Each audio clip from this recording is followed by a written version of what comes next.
There's no feeling more intense than starting over. If you deleted your homework the day before it was due, as I have, or if you left your wallet at home and you have to go back after spending an hour in the commute. If you won some money at the casino and then put all your winnings on red but it came up black. If you got your best shirt dry cleaned before a wedding and then immediately dropped food on it. If you won an argument with a friend and then later discovered that they just returned to their original view. Starting over is harder than starting up. If you're not ready for that, like if you've already had a bad day, then what you're about to go through might be too much. Feel free to go away and come back. I'll be here.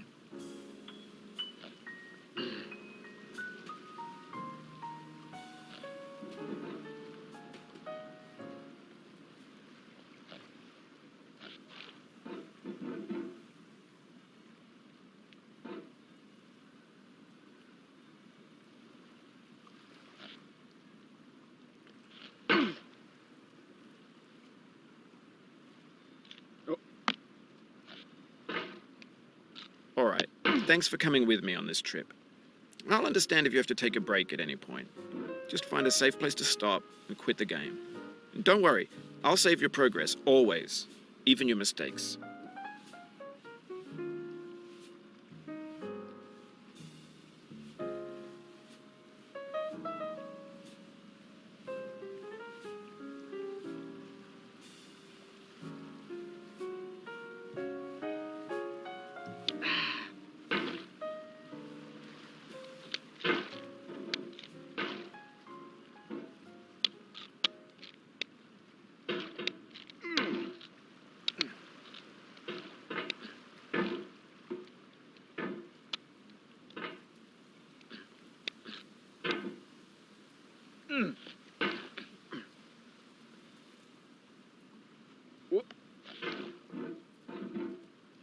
This game is a homage to a free game that came out in 2002, titled Sexy Hiking. The author of that game was Jazzro, a mysterious Czech designer who was known at the time as the father of B games. And B games are rough assemblages of found objects. Designers slap them together very quickly and freely, and they're often too rough and unfriendly to gain much of a following. They're built more for the joy of building them than as polished products.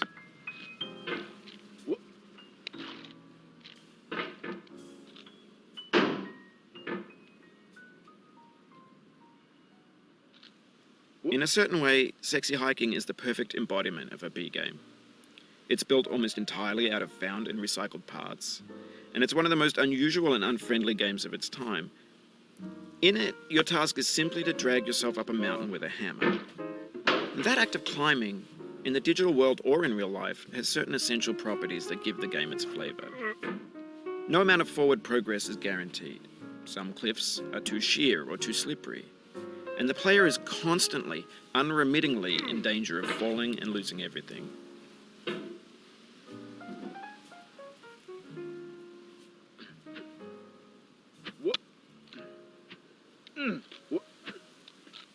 Anyway, when you start Sexy Hiking, you're standing next to this dead tree that blocks the way to the entire rest of the game.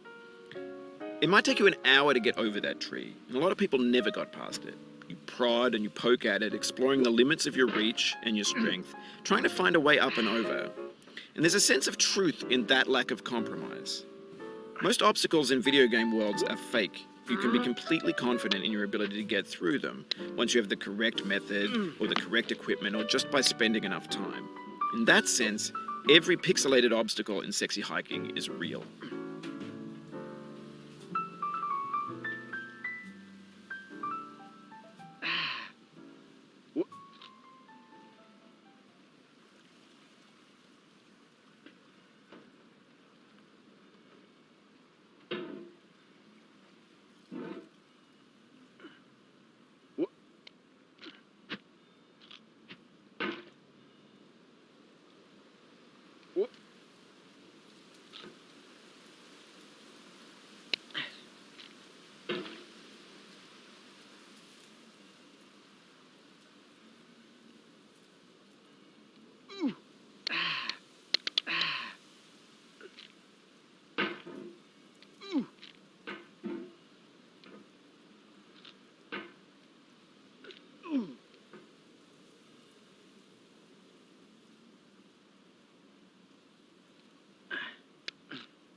The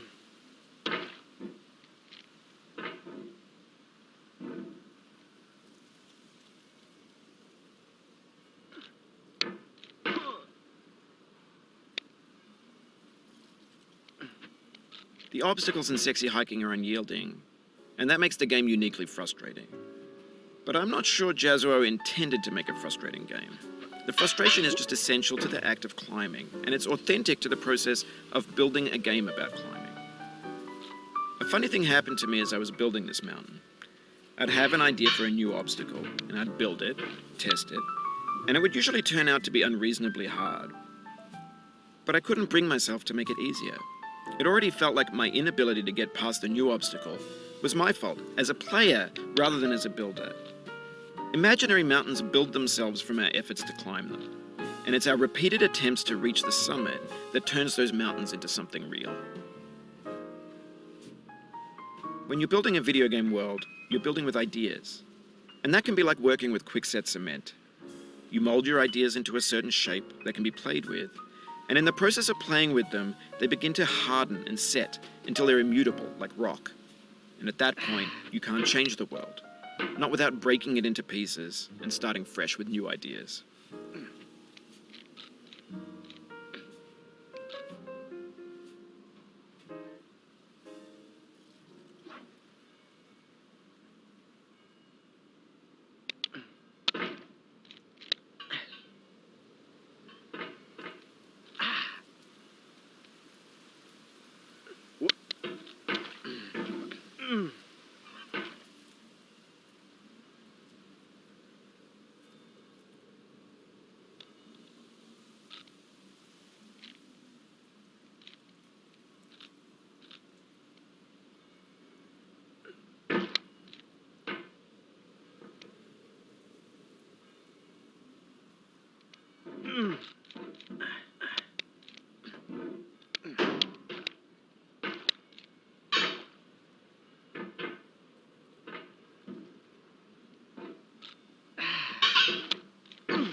You've done this part before. You know it's possible. Just do what you did the first time.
Oh, you just lost a lot of progress. That's a deep frustration, a real punch in the gut.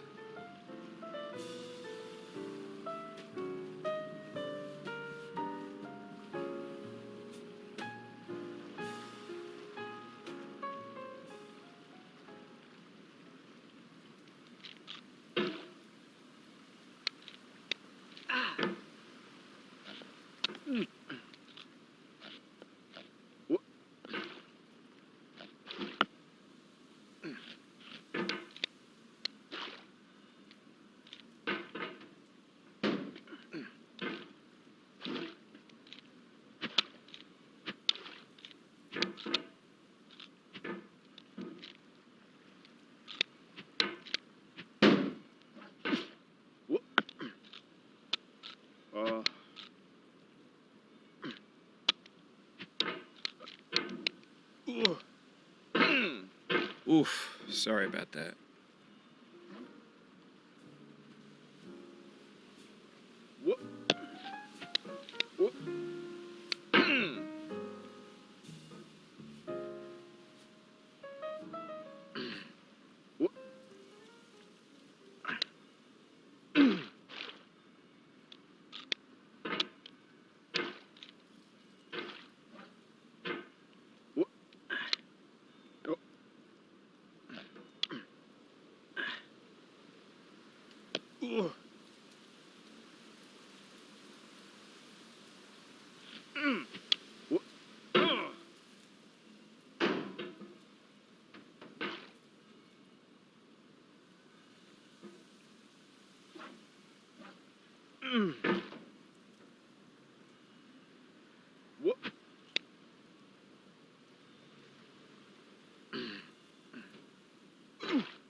Oh, it happened again. Keep on trying, don't let it get to you.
For years now, people have been predicting that games would soon be made out of prefabricated objects, bought in a store and assembled into a world. And for the most part, that hasn't happened, because the objects in the stores are trash. I don't mean they look bad or that they're badly made, although a lot of them are. I mean they're trash in the way that food becomes trash as soon as you put it in the sink. Things are made to be consumed and used in a certain context, and once the moment is gone, they transform into garbage. In the context of technology, those moments pass by in seconds.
Oh,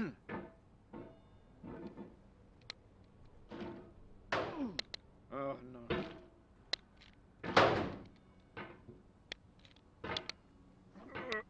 What?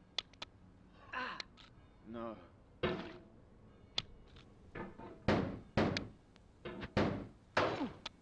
What?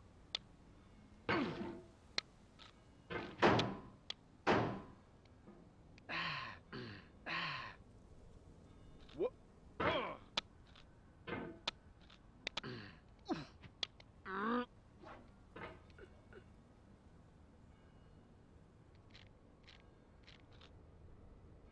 What?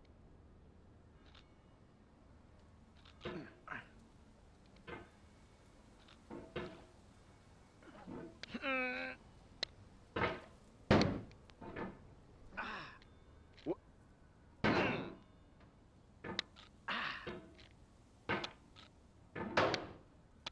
Ugh.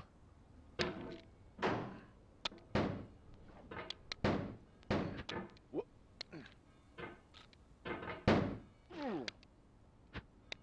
What? Oh.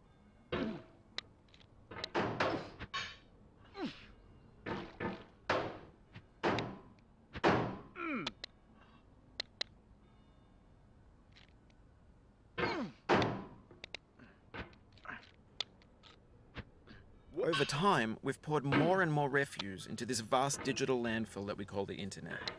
It now vastly outnumbers and outweighs the things that are fresh and untainted and unused.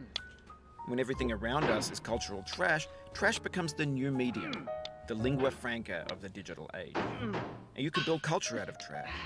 But only trash culture. B games, B movies, B music, B philosophy.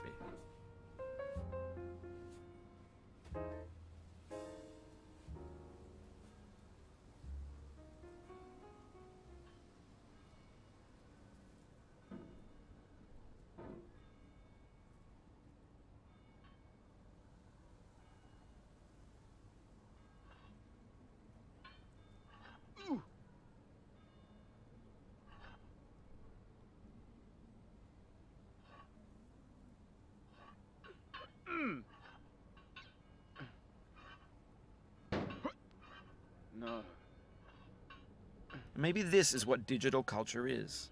A monstrous mountain of trash, the ash heap of creativity's fountain. A landfill with everything we ever thought of in it. Grand, infinite, and unsorted.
hang in there. Don't let it get to you. But also, let it get you a little bit. This thing that we call failure is not the falling down, but the